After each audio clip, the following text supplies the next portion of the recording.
Welcome to another ATG Tech Tip. This is Jason Artley, Senior Technical Specialist. Today I'm here to show you some hidden commands within Civil 3D. I'm going to be using the Civil 3D 2021 version, and I want to show you a few things that maybe you've forgotten about or maybe you didn't know it was there. Sometimes in Civil 3D workflows we get so used to doing things the same way because that's just part of our routine. But there's a lot of additional commands that are kind of hidden in plain sight that can be there to help you for your project. First, I will show you some of the default commands that are hidden inside of the basic Civil 3D, and then we'll explore the desktop application to find other extensions that can further add on to Civil 3D. Alright, tip number 1. In AutoCAD and Civil 3D, we've always had the ability to use draw order. And draw order will control the display of objects to put one over another. But did you know there's also a layer order? We can type in layer order at the command line or the dynamic input, and we can choose what layers should be on top of others. This is a really neat way to control the visibility. Second tip, we also have the ability to compare drawings. This is going to be found on the Collaborate tab of the ribbon. There's now a button for Drawing Compare. And what Drawing Compare will do, it will allow you to choose two different drawings, and you can go through and it will automatically analyze and highlight the differences. You can turn your drawing comparison on and off to see those different options, and you can cycle through them and it will zoom right in. When you're done, simply check the checkbox. The third tip is all about stage storage. This has been a common wish list item for Civil users wanting to know the volumes of different pawns. And to do this, you can go to the Analyze tab of the ribbon, and if we choose the bottom panel for design, we can pull this down and there's now an option for stage storage. This will allow you the ability to give it a report title, a project name. You can calculate from average end area or conic approximation, and you can define your basin based on contours. This works pretty slick, and then once everything is defined, you have the ability to have things display here in this volume table, or you can insert a table into the drawing. The next few tips are all hiding inside of our tool space, but we'll be on the Toolbox tab of our tool space.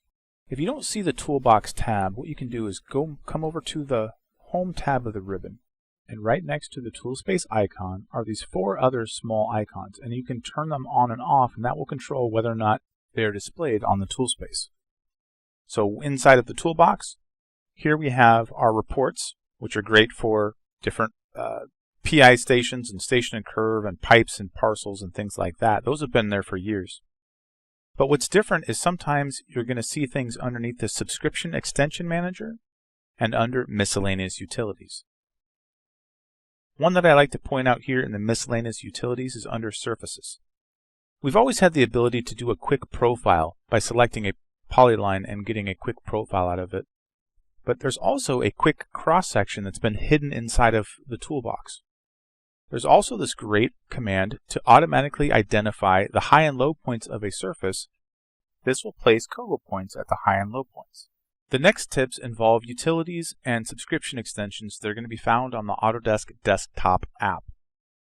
When we open up the Autodesk Desktop app, if we come over to the left bar, we'll see Civil 3D. When we select Civil 3D, it will show the available updates and add-ons that we can add into Civil. As I scroll down, I can see I've got my storm and sanitary analysis updates. I've got this brand new PPK survey extension for Civil 3D. This is what's going to allow you to bring in GPS points in Rhinox format and convert them to Kogo points for survey projects. There's also this great shared reference point for Civil 3D utility. I'll go ahead and install this one now.